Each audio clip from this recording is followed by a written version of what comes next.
Welcome to the German Council on Foreign Relations, DGAP, and welcome to today's morning briefing. My name is Jan Stöckmann, and I'm head of the Karl Kaiser Forum, a new initiative at DGAP for strategic questions to be launched later this year. Today, we are looking at China and at European China policy at a critical moment in time. Last week, Chinese Foreign Minister Wang Yi was in Europe for a set of meetings in Brussels, Paris, and Berlin. Topics included trade policy, especially on electric vehicles, EVs, following the EU's decision last year to impose tariffs on Chinese EVs, but also the question of rare earth exports, as well as a number of international conflicts, including, of course, Russia's war against Ukraine and the conflict in the Middle East.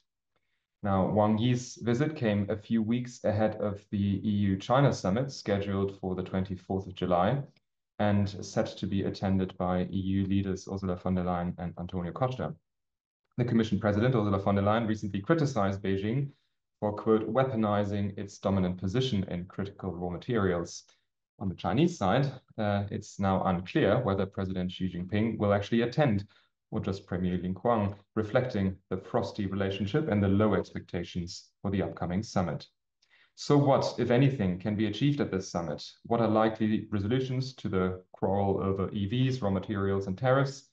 And how should the German government position itself 2 years after its China strategy was launched in July 2023? To discuss these questions, I'm delighted to introduce a fantastic panel today. First up will be Noah Barkin, who is Senior Advisor in the China practice at the Rhodium Group and also a visiting Senior Fellow at the GMF. Previously, he worked as a journalist in Berlin, Paris, London, and New York, serving inter alia as Bureau Chief with Reuters. And I should add, in 2019, he was a visiting fellow at MERICS. His latest newsletter, Watching China in Europe, is out for this month, and my colleagues will be happy to share it in the chat. Next is our own Michael Laha, who is a Senior Research Fellow in the Center for Geopolitics, Geoeconomics, and Technology here at DGAP. Before that, he was a consultant with Synalytics, a European research-based consultancy on China. And before that, a senior program officer at the Asia Society Center on US-China relations. Michael holds a master's in East Asian languages and cultures from Columbia University. And from 2021 to 2022, he held a German Chancellor Fellowship, which he spent at also Mercator Institute for China Studies, MERICS. Welcome, Michael.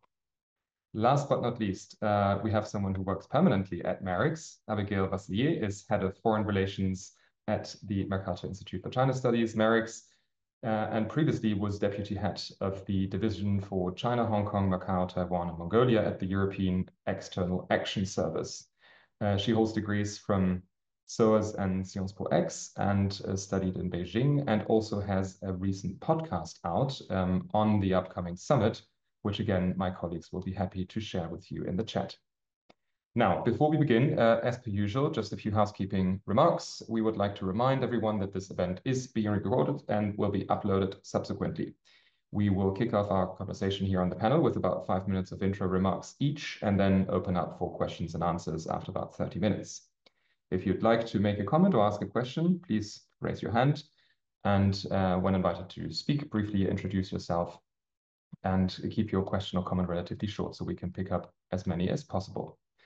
Finally, just a word of thanks to my colleagues supporting this morning briefing series. You know who you are. Thanks to all of you. And let's now hand over without much further ado to you, Noah. What's your take on Wang Yi's Europe visit and the current state of Europe's China policy? Well, Jan, thanks for inviting me, and good to be here. I hope I've had enough coffee to talk in an articulate way about all of this. Yeah, I think if you go back a few months, I think there was some confidence in Brussels that this summit could deliver something. There was obviously a push on multiple fronts. The big concern in Europe at the moment is Chinese overcapacities and the risk that um, cheap subsidized Chinese exports flood into Europe, and that risk, of course, was heightened by the very high U.S. tariffs that had been put on China, which reached a level of 145% at their peak. Um, and of course, there are concerns about China's support for Russia.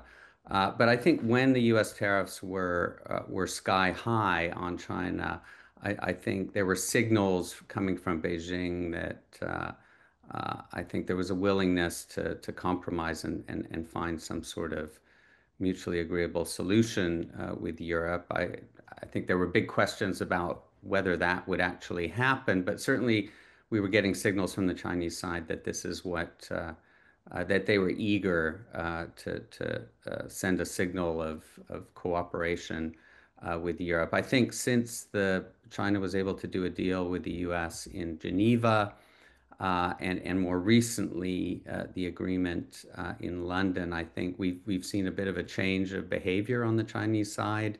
I think they're really playing hardball with Europe at the moment, showing no signs of willingness to compromise. And of course, we've been through this months-long period where China has imposed restrictions on its exports of rare earths, and this was uh, aimed primarily at the U.S., but of course Europe was affected, and I think there's a consensus emerging that this was not an accident, that China was sending a very clear signal to Europe, and I think rare earths will feature at the summit, but I'm not sure that we're going to get much clarity on that. I think the rare earths have been flowing over the past month. We've seen improvements in Europe in terms of accessing rare earths, permanent magnets, etc. From China. But what Europe really wants is to be excluded from these export controls altogether, to have guarantees from Beijing that this is not going to happen again. And I don't think Beijing is willing to do that. And maybe just the final word uh, on the sort of we've entered a bit of an escalatory dynamic in the run up to the summit, with some very tough remarks from European Commission President Ursula von der Leyen at the G7 summit, and more recently, just this week, in a speech in the European Parliament, where she essentially said, we are willing to work with China, but we need China to address these concerns, particularly the concerns about the imbalanced economic relationship. We've also seen a sort of tit for tat with the EU using its international procurement instrument for the first time to essentially try to level the playing field with China in public procurement for medical devices. China has hit back on that. And so we're in a sort of, one can also mention the apparent decision by the Chinese side to cancel the second day of this summit, which was due to take place in Hefei, another city outside of Beijing, and there was going to be a business roundtable. I think this is still in flux. Maybe Abby or Michael know more about the current status, but we're in a sort of escalatory dynamic, which is actually quite rare in the run-up to the summit. So my expectations, as you said in your introductory remarks, are pretty low at this moment. Thanks so much, Noah. Before we hand over to Michael, let me just ask a brief follow-up question. Did you have the feeling that the visit of the Chinese foreign minister in Europe the last week made any differences? Was there any chance to resolve some of those issues, or at least clear some ground in either Paris, Berlin, or Brussels? Well, my understanding is that, if anything, this was a sort of hardening of the fronts. I think, the meeting with Kaja Kallas, the EU foreign policy chief, in Brussels. I think, I think it remained polite from what I understand, but there was a vigorous exchange of views, and it was in this meeting, I believe, that Wang Yi essentially dropped the information that the second day of the summit was off. And there are different versions of this story, and whether the EU. I think there was a dispute about what the nature of this second day would look like, what this business roundtable would look like.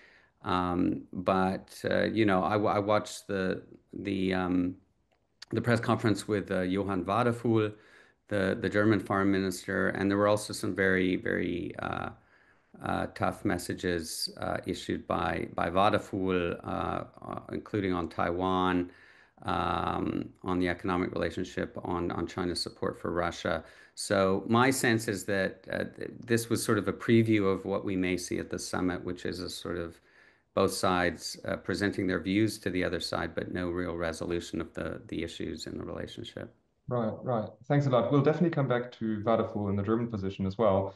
But for now, let me hand over to Michael Laha. And perhaps you can help us, Michael, to dive a little deeper into the technicalities of the issues at stake, the tariffs, the overproduction, EVs. What can you tell us to help us make sense of it all? Sure, yeah. I think I'll pick out a few things that Noah already addressed. But first of all, thanks to you, Jan, and to Abigail and Noah for being part of the DGB morning briefing. So I'll maybe make a little reference to a feature of Chinese culture to allow us to capture this succinctly. So if you get married in China, you will often decorate the wedding venue with so-called double happiness characters. And the idea is if you duplicate the character for happiness that you wish yourself and you're being wished upon by family members and loved ones that you have a life filled with happiness. And I feel like this summit somehow is filled with the opposite. It's kind of both sides are going in with a sense of double unhappiness. And there's at least two grievances that the European side brings in and two grievances that the Chinese side brings in. The Chinese side is unhappy with the EV tariffs and the European deployment of the procurement instrument on medtech devices. And so basically, October last year, EU Commission said they would impose reciprocal duties on Chinese electric vehicles, companies like BYD and Geely. And this is happening at a time in China when the electric vehicle market is under pretty serious pressure. So after years of export surge and overcapacity, the domestic market is facing pretty serious price cuts, and it's probably at the precipice of consolidation. And so what the Chinese side is hoping from these negotiations is, and that's Wang Wentao from the Department of Ministry of Commerce, is that the tariffs be replaced with minimum price guarantees on imports of Chinese electric vehicles. Just to maybe illustrate a little bit about how much pressure the domestic EV market is under. So at the end of May, BYD, one of China's major electric vehicle makers, cut prices on more than 20 of its models. And the head of Great Wall Motors, his name is Wei Jianhun, said that he was worried about the healthy development of the EV market. And he made a comparison to the collapse of Evergrande, which is a major Chinese real estate investor that went bankrupt in 2023. So we're really seeing signs of a bubble and that the Chinese EV market is under pressure from multiple sides. Then the other piece that's important that was alluded to already is the medical device space. So in June, the European Commission determined that European companies are disadvantaged in the public procurement market in China for medtech devices. So that's things like breathing support machines, but also low-tech things like bandages, and then high-end products like MRI machines and sophisticated diagnostics. And so in response to this disadvantage, the European Commission said, well, we would disadvantage now Chinese companies in the European procurement market. And a few days ago, the Chinese side took another step and formally excluded European medtech device makers in the Chinese market. So I think Noah put it very well. We're kind of in a escalatory period in the lead up to the EU-China summit. And there are kind of a number of grievances on both sides. I just addressed the two on the Chinese, the two on the European side that I would pick out are the rare earth mineral import restrictions and China's support for the Russian war effort in Ukraine. But we can maybe leave that for later in the discussion. But sure. Thanks so much for now, Michael, although maybe I can actually ask you a brief follow-up question on the rare earths. If you could say a few more words about why exactly this is a chokehold, and what exactly these materials are, and the sort of global flows, etc., so we can get an idea of how serious this is. Sure, yeah. So basically, in April of this year, the Chinese Ministry of Commerce and its customs agency said that they would introduce a new licensing regime for rare earth materials and certain kinds of rare earth magnets, niobium and dysprosium-based magnets that are used as components in wind turbines, but also in the automobile sector. And as Noah already pointed out, this was actually initially a response to Donald Trump's tariffs and the trade tensions between the US and China, but it had an immediate impact on European production as well.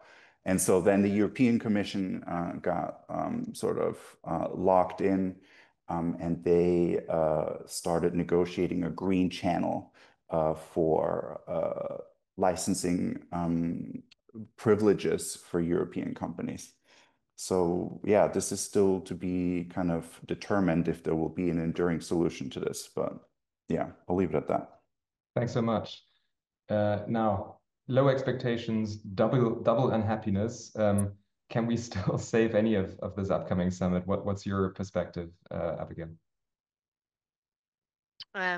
Thanks, Jan, and thanks for the invitation. I encourage everyone to keep the coffee intake for this morning because I don't have any good news. And I would share basically Noah and Michael's assessment, which is this is not going to be a deal-making moment for Europe and China. And there can be some low-hanging fruit that we could see emerging in the next 14 days, mostly related to climate, but the rest is just not going to be a very good news for the bilateral relationship. What China wants from Europe, I think, needs to be clarified. And a few months ago, and I agree here with Noah, I think what they wanted and what they thought they could have was this feel-good moment with Europe, meaning, can you guys come to Beijing? We will offer you FaceTime with Xi Jinping. We will have the summit. You will get a second day. You can even travel to China, and we will have this business summit. Actually, can we please have this business summit, right? So we need to replace the fact that the business summit has been an ask from China since 2018, which was the last one.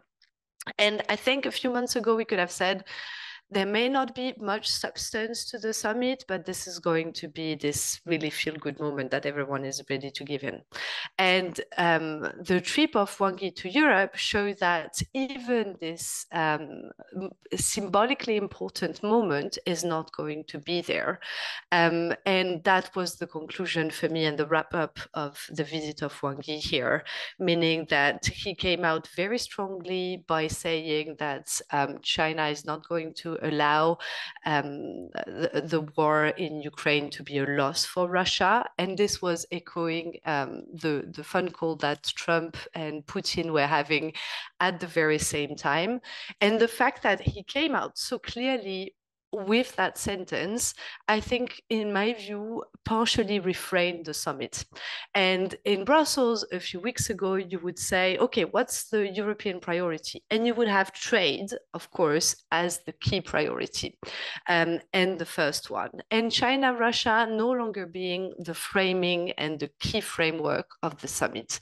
And the visit of Wang Yi reminded everyone that actually this needs to remain the framework of the EU-China relationship and of this summit. And I think what Noah and Michael have shown is that there is a growing number of irritants on the trade front, and the rare earth export restrictions are a big one, of course, but you have long-standing ones like market access, quality of investment, overcapacity, and this number of irritants is simply growing, but it has never decreased, right? What's different, and I think Noah said it very well, we are in a moment of tit for tat where compared to previous years, the Chinese are using the Trump playbook. So it means that they're ready to escalate, they're ready to respond in kind to the measures that the Europeans are taking. And here, maybe we pause 1 minute to come back to the European China policy, because I don't think the European China policy has changed over the past years. I don't think that the Trump administration has led to fundamental changes in the European China policy. It has always been engagement, but a very nuanced and complex form of engagement with China, which is the message that President von der Leyen conveyed to the European Parliament yesterday, while at the same time, the Europeans are going to use the toolbox that they have created for economic rebalancing and putting level playing field at the core to address security concerns that the Europeans have vis-à-vis China and to address this question of value. And in a way, the Europeans have done that throughout the past years, and the Chinese have started escalating a way the Americans have done that as well. And we are landing in a bit of a deadlock situation compared to previous years. And I think that is very different when we look at the summit that is coming. There are several unknown that can still change the context in which this meeting is going to take place. One is a possible deal between the EU and the US. Second is a possible escalation between the US and China. And third is if there was a change in Beijing, a very sudden one that could create a change of context as well. Thanks so much, Abigail. I would love to hear about the potential for sudden change in China as well. One of the other open questions you left there was a potential low-hanging fruit on climate. Can I ask you what you're referring to? So there have been discussion on whether the European Union and China could agree on a joint statement. And in 2 days, Executive Vice President Ribera is going to go to China to see whether it's possible to have such an agreement. Such an agreement would mean that there are concrete commitments that China would make together with Europe in reducing carbon emission. This has been an issue because the Chinese side has basically said, we are ready to sign this joint statement, when the European side has said, yes, but there needs to be some concrete commitment put into that document. And here is where this question of trust comes. And there is no trust in the bilateral relationship at this stage, which means that the Europeans are not ready to sign an empty paper, and the Chinese are not ready to make any commitments. And if they do, the question is, how do we ensure that this commitment can be actually transformed into concrete action? And since this very long joint statement that was agreed upon back in 2019, and this was the last joint statement between the EU and China with concrete commitment in it, there hasn't been any of such document in which both parties agree on a roadmap and agree on a concrete path to work together. So this joint statement on climate carry a very important dimension. One is it would send the signal that Europe and China can cooperate on climate change. This does not mean that the Europeans see climate change only as an area of cooperation. It's also competition, and a very serious one when it comes to green tech, as Michael was saying it. But there is a space to cooperate on this. So let's see where this goes.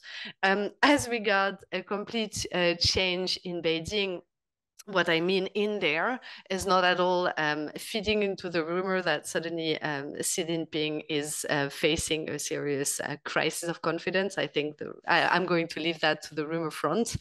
But rather, you saw how the Wang Yi visit suddenly came back with the cancellation of one day of the summit, and how decisions can be made in Beijing very quickly according to some signals they receive from the Europeans.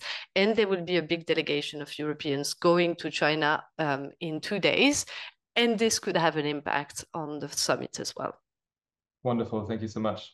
We don't need to go into rumor territory, but still, maybe we can come back to Chinese domestic issues later on, because if the domestic market is under pressure, after all, maybe there are some questions to be raised. So thanks for addressing these questions. I want to open things up in the audience, so please start raising your hands and asking questions. But while you come up with questions, let me come back to trade once again. And one of the aspects that I think all of you alluded to is the complex dynamic of both the US and Europe and China being in negotiations over tariffs. Now, I wonder how the situation between the EU and China might change if the EU manages to seal a deal with the US before the summit. Noah and Michael, would one of you perhaps like to take this one? And we'll start us off. Sure. Well, I think the expectation is that we will get some sort of very limited framework deal between the EU and the US, possibly in the coming days. I think Donald Trump said yesterday that the EU was being very nice to the US, which is an unusual change of tone from him, which probably indicates that the EU is sort of caving into US demands. But I think the sort of the contours of an agreement are becoming clearer. If you go back a couple months to the UK-US deal, initially the reaction in Brussels to that deal was very much this is condemning this deal as inadequate and interpreting it as a sort of caving in by the UK. And the message was the EU is not going to go down that path. I think over the past weeks, we've seen a change in the messaging from Brussels, and the realization has dawned on EU officials that the US is very much intent on driving a very hard bargain with Europe. So we've heard less about retaliation. We've heard there have been more intense discussions at the European level about what member states are willing to accept. And it looks like we are heading towards a deal which will establish a sort of 10% baseline tariff for Europe and hopefully reduce some of the sectoral tariffs in cars and steel and aluminum. But there are big questions about how far the US is willing to go there. I think, you know, a deal with the US has always been the priority. And I think the EU-China summit was deliberately scheduled for a couple of weeks after this July 9th deadline, the end of this 90-day reprieve from the US. Because I think the EU wanted to have some clarity on its trading relationship with the US before it went into this summit.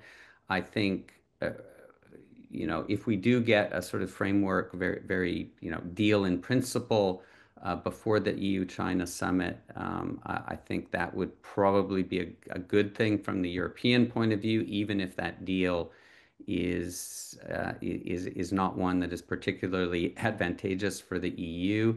I think the risk for the EU was to go into the EU-China summit in a sort of escalatory dynamic with the US. And it doesn't look like that's going to happen. I think Europe has decided we're going to swallow hard and accept some sort of framework deal with the US so we can go into this EU-China summit with something, with, you know, having agreed on a trade, you know, the future of tariffs with the U.S. So I think it's unlikely that we will have this escalatory dynamic on a transatlantic basis, because that would have put Europe in, I think, in a weak position heading into the summit in Beijing. I see Michael nodding. Did you want to come in as well on this? Yeah, just briefly to add that, you know, we've had a series of negotiations that involved very aggressive deadlines imposed by the Trump administration, and a lot of them have been missed. And I don't know if I'm as hopeful as Noah that we'll have something very durable, that we're kind of launched through a series of these.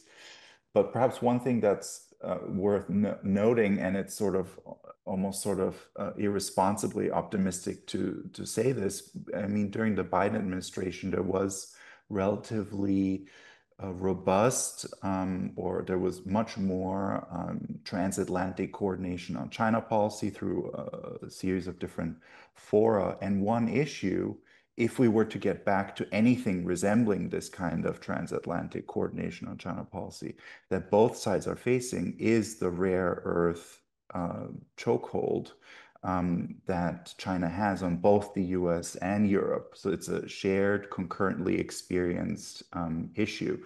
So if there were ever a agenda to be drawn up for something like that, that would be on the list. Thanks. I want to give Abigail a chance as well to respond, and perhaps just throw in two things in the chat, which you might be reading or not on the side. Johann is asking about the German economic situation changing and how that might have an effect on upcoming talks between the EU and China.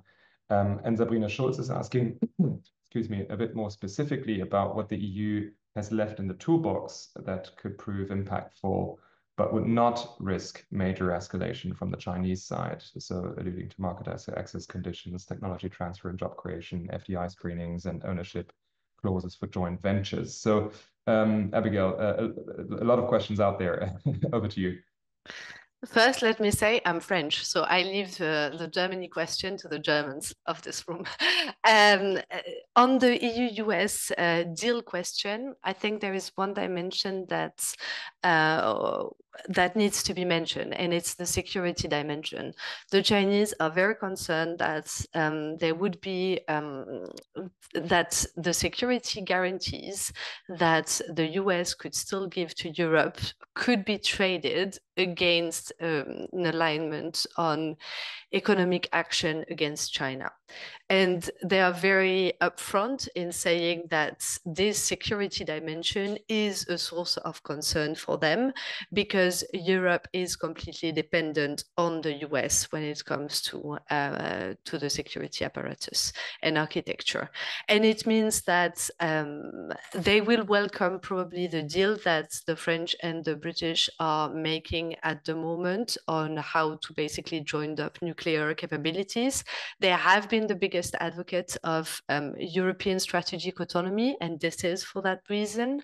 And of course, they would welcome any efforts of Europe in the rearm and building up of a defense architecture that is functional, which here is a contradiction with the rare earth export control, right? Because part of their control is going to have an impact on our defense industry and our capacity to foster that defense industry in Europe. So I think good to put forward this contradiction to the Chinese side when the time comes. I'm just going to come back on the toolbox. and a toolbox that can prove impactful but would not risk major escalation from China. At this stage, major escalation can take place at any moment on every topic. So we need to decouple this question of how much China is going to escalate with the quality and the impact of the tool, because it's completely inconsequential.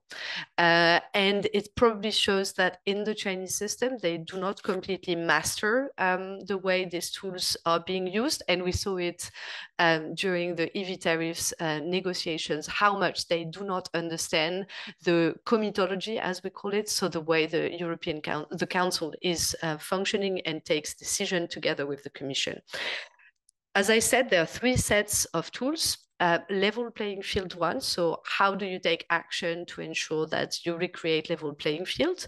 And here it does mean that Europe is cutting market access to China. And this is something on which China is going to react.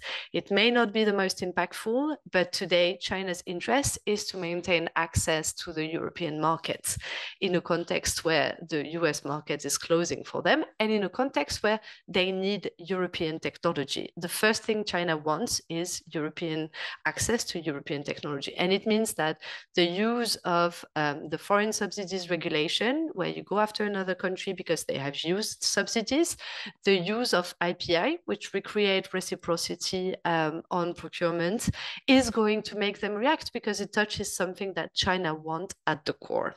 Then you have the national security tools. And here we talk FDI screening, we talk cyber, we talk 5G. And these are issues on which the Chinese may react, but somehow less. And this is probably tools on which the Europeans are struggling most, because national security remain a national competence. And it means that the European impact is going to be less. And finally, you have the tools that are related to values. And this includes on due diligence, climate, and this, I have to say, the Chinese couldn't care less. And we see it because this question of value is less and less of a dominant question. We see how much Xinjiang has completely disappeared from the political debates, and how basically China realizes that Europe putting value at the core no longer work if the US is not working together with Europe on the value front. Thanks, Abigail. In the meantime, another question appeared in the chat by Lutz Uphoff, who's asking about expectations on the development of Chinese supply to Europe of renewable technologies such as solar panels and batteries. Again, let me encourage everyone to also come forward with questions in person, which is nicer to interact. And makes it easier for me not to read questions at the same time in the chat. But perhaps this is something that Abigail, you would like to pick up as well. I think I will let Michael and Noah, who have worked more on this renewable question than me, pick up the question. Sure. I'm happy to make a first stab at this. Well, I think in solar technology, China has a very dominant role, and we used to have a robust solar industry in Germany. We don't anymore.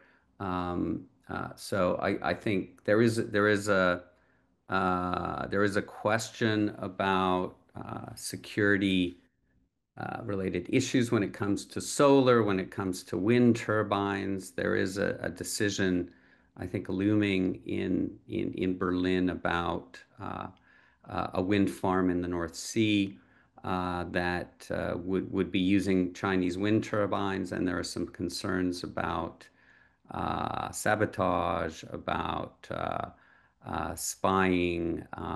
The Defense Ministry commissioned a report from an institute based in Hamburg that raised some concerns about the use of Chinese wind turbines in this wind farm in the North Sea that is expected to be built in the years ahead. So I think on solar, on wind, China plays a dominant role, certainly on batteries. So I don't expect Europe to sort of close down to China in these areas. But at the same time, there are some security-related concerns, and there are concerns, and this touches on one of the other questions about the conditioning of FDI. You know, if battery companies, for example, are investing in Europe, I think the European side wants to ensure that these are value-added investments, that there is a sharing of technology, that they create local jobs, that security concerns around data, around cyber are addressed. And this is a tough nut for Europe, I think, because really the member states are in control of what they accept in terms of FDI and what they don't, and what conditions they impose. Brussels has some levers. You know, when European money is involved, they can impose certain conditions. But there is a concern, and this was raised in the Draghi competitiveness report last year, about Chinese FDI being channeled into countries like Hungary that are politically closer to China and willing to accept FDI without any specific conditions. So there is a risk of a sort of race to the bottom in Europe, and Brussels is wrestling with this, trying to integrate conditioning in some of its recent documents, like the Clean Industrial Deal, Competitiveness Compass, Auto Action Plan, and all of that. But I think this is still a work in progress. The other thing to mention, Abby mentioned the foreign subsidies regulation. This is a quite a powerful tool. You know, as Abby said, it was originally intended to address subsidized investment, Chinese companies benefiting from subsidies and therefore gaining an unfair advantage in the European market, whether it's in public procurement, whether it's when they're acquiring a company in Europe, or whether they're making an investment. And so there are lots of ways that this tool can be used. For example, there have been reports that the Commission is looking into the BYD investment in Hungary, and could open an FSR investigation into that. So I think the FSR is being seen as much more than the anti-coercion instrument, for example, that still is sitting in the freezer, has yet to be used, seen as a sort of go-to tool for accomplishing different things, right? And signaling to the Chinese side, we will not accept certain kinds of investments. We will not accept subsidies in public procurement, giving Chinese companies an unfair advantage in the European market. So my understanding is that the EV duties are the top concern for the Chinese side, but that the use of the foreign subsidies regulation is also a big concern in Beijing, and they want some reassurances from Europe about how that instrument is going to be used. So the EU has different ways of using its tools to get what it wants. Thanks. I'll give the other two a chance to react as well in a moment, but let's pick up a question by Peter Linke. This is a question for Michael Laha. So it may seem a little bit untimely, but given the actual state of affairs between China and Europe, but nevertheless, since it concerns one of the geopolitical domains of the future, I nevertheless ask the question about space. Well, in your opinion, what are the prospects for cooperation between Europe and China in space, especially in the technological field? Oof, that's a good question. I feel like it sort of falls squarely out of my domain. I think just sort of intuitively, I think that's an area that will become increasingly more difficult because it's a highly securitized space. But I think beyond that, that's why I'm asking. Yeah, beyond that, I'll probably leave an answer to that. My colleague here, Erin Popchi at DGAP, is working on space topics. So if she's in the room, please come in. Or if she's not, then do feel free to reach out to her. I'm also looking at our other speakers if they want to come in on the space question. Abigail's nodding. Over to you.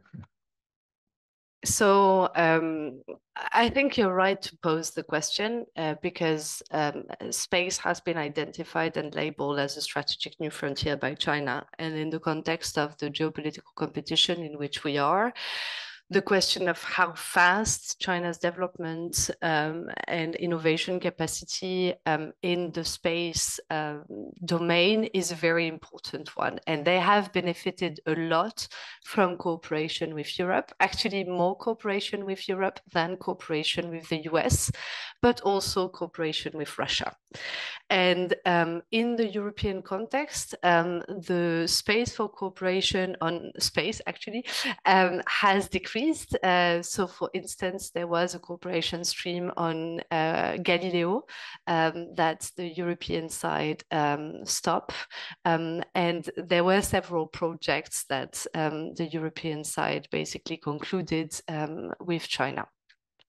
And it meant that China turned to Russia, and the China-Russia cooperation on space has always been a driver of how China built up its technology and innovation environment in China. But this is now the only partner with which China has serious cooperation. And really, the Europeans have made an effort to basically reduce that space, especially because in the context of civil-military fusion in China, every area of research that was identified by the Europeans as civilian has had basically a dual-use nature in China.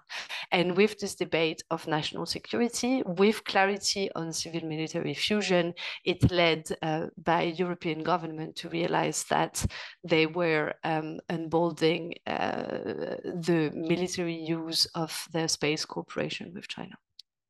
Thanks so much. So we've talked a lot about geoeconomics, but I do want to pick up on the geopolitical question of China's stance on Russia-Ukraine, which you, Michael, in your initial remarks alluded to briefly. Apparently on the sidelines of Wang Yi's visit to Europe, some officials made comments again about China not being able to afford for Russia to lose the war against Ukraine because of its meaning for the US and being able to focus on China instead. Now, of course, this is all unofficial, but still, there's an obvious dynamic at play here, and I wonder if you could unfold that a little more, Michael. Sure, I can. So, I mean, one of the main barriers in Europe-China relations is China's support for Russia's war effort in the Ukraine through the supplies of dual-use goods and other technology support. And I think over the past several months, what's interesting is that we've also had interactions with Chinese experts and counterparts, and they seem somewhat surprised how insistent the European side is on this element, and have continued to insist that their support is below a kind of military threshold, and then top off that statement by saying if we did exceed this threshold, then there would be no chance that the Ukraine would be able to defend itself. So it's a kind of denial plus a follow-up with somewhat of an arrogant statement. And what I find very surprising that Wang Yi made this kind of admission in his conversation with Kallas is that it kind of puts the cat out of the bag. So now, oh, you are more or less admitting that you have a strategic interest in the war being where it is. And it clarifies something that had been more or less denied up until then.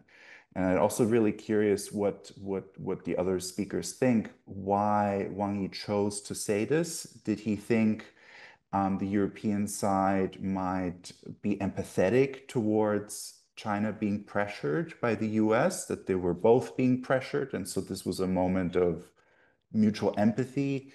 Or did he want to show a clear line that there would be no change in the Chinese position? I'm really marveling at it, actually, because I think it hurt them, and it's going to be hard to take it back. Abby, what do you think? We looked extensively in my program actually on China-Russia with two things. One, we have developed a dashboard, which is a granular analysis of China-Russia relationship to assess how deep the strategic convergence is. And I think a year ago, we wrote with two colleagues, one Russia expert and my former boss in the EU, a paper arguing that China's enabling the Russian war economy present a security threat to Europe. That's the starting point maybe of what I'm going to say. China has changed its way to deal with Europe when it comes to the war in Ukraine. And the Wang Yi trip is yet another moment of change. The first year of the war, there was complete denial by China that this would change the relationship fundamentally that they have with Europe. They did not see the link between feeding Russia's war economy with the trajectory of EU-China relationship. After a year of hearing leaders telling them this is problematic, this is going to change our relationship, they recognized that this was the case and they somehow put it in a box. With the arrival of Trump, we have a Chinese leadership that is completely emboldened and that feels that they have put Europe on their knees with trade issues, that finally escalating with Europe is working. And we need to see Wang Yi's visit exactly like this. And it means that there was no more restraint in admitting that China-Russia is polluting completely the relationship. And you see it because since Wang Yi has come to Europe, the Chinese press is saying, well, the joint declaration on climate is completely dependent on European view on China-Russia. Europe lifting tariffs, this is completely linked to China-Russia. And the Chinese press is basically saying everything that is touching Europe, there is this China-Russia angle. When Wang Wentao worked in the room with Shevkovich to find a solution to trade issues, the first thing Europeans talk about is China-Russia. And in a way, they have, the Chinese leadership has integrated how much the China-Russia relationship is presenting a fundamental issue to a change in the trajectory and to how much Europe is ready to put trust in its relationship with China. And this is, I think, very different compared to 2 years ago. And the visit with Wang Yi, in my view, marked a turning point in the way the Chinese are going to address this China-Russia question with the Europeans from now on. Thanks, Abigail. I'm posting in the chat the link to the report that you just mentioned, so feel free to read up on this. Now, we are already coming towards the end, but we haven't really spoken about Germany's China policy at all. I think, Noah, you alluded briefly to Johann Wadephul in your remarks earlier. I heard that German Chancellor Friedrich Merz is set to visit China sometime later this year on his first official trip as Chancellor. Do you see shifts as opposed to the previous German government at all? And if so, where things are going? Noah. Yeah, I think we're still reading the tea leaves. It's too early to provide a sort of definitive answer to the question of where the Merz government will land on China policy. Clearly, the first months of the government have been very much focused on the transatlantic relationship, the bolstering military spending, the G7 summit, the NATO summit, et cetera, getting a budget together. So I think China will take a a more important role will come into greater focus, in the second half of the year. The signs have been Merz is clearly adopting a more critical tone than Olaf Scholz had adopted when he was at the G7 summit. He did an interview with German television and talked about Chinese overcapacities and how China has a sort of predatory approach where it comes into markets with very low prices, gains market share, and then pushes local competitors out. This is not language that we ever heard from Olaf Scholz. I thought the Wadephul messaging in the press conference with Wang Yi was quite strong, very similar to the messages that I think we heard from Annalena Baerbock in the previous government. I think the big question, and I won't drone on for too much longer, is about the economic security agenda. I think there are concerns that I have about who really will own this agenda, the de-risking agenda. We've heard a lot of talk from Merz and other people in the government, also in the coalition agreement, about the need to reduce dependencies, about the need to protect critical infrastructure. I don't see. I think in the economics ministry, it's not clear to me yet who's going to really push this agenda. I think the minister Katharina Reiche, it comes from the energy industry. I don't think she has a lot of experience with these kind of issues. The positive thing, I think, is in the Chancellery, you have people like Michael Klaus, who was ambassador to China, ambassador to the EU. He understands what's at stake here. So this is going to have to be pushed from the Chancellery down to the ministries in order for this to work.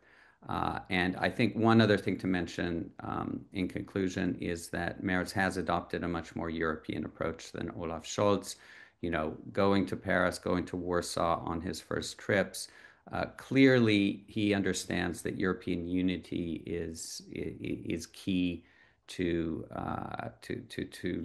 Germany's leverage with China. So I think that's a positive development, and we'll have to see how that plays out in the months ahead. Thanks a lot, Abigail. You said you didn't want to comment on Germany, but perhaps Michael would like to have a last word. Maybe just to add that I think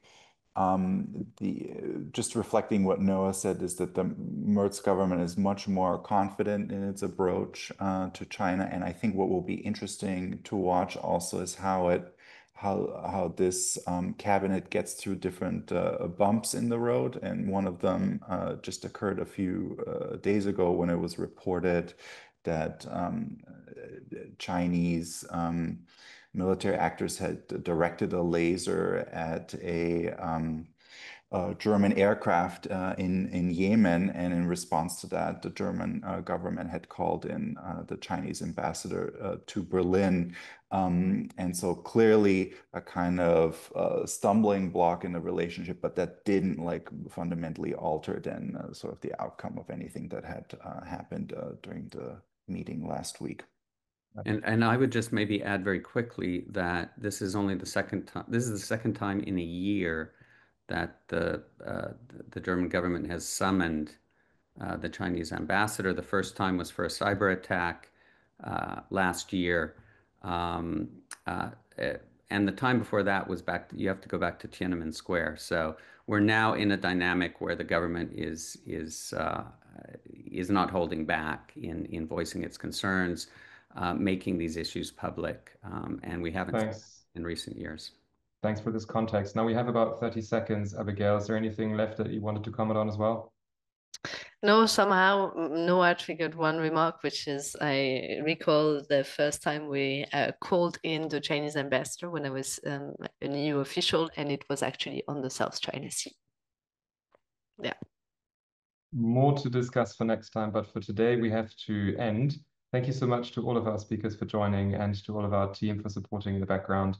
We will be back next week with one last morning briefing before the summer break, and we will attempt to to draw some conclusions from the first 70 days of the Merz administration. 70 days is, after all, the time limit that Merz gave his own government for a first midterm review, not the 100 days, because it would be in the middle of the summer holidays.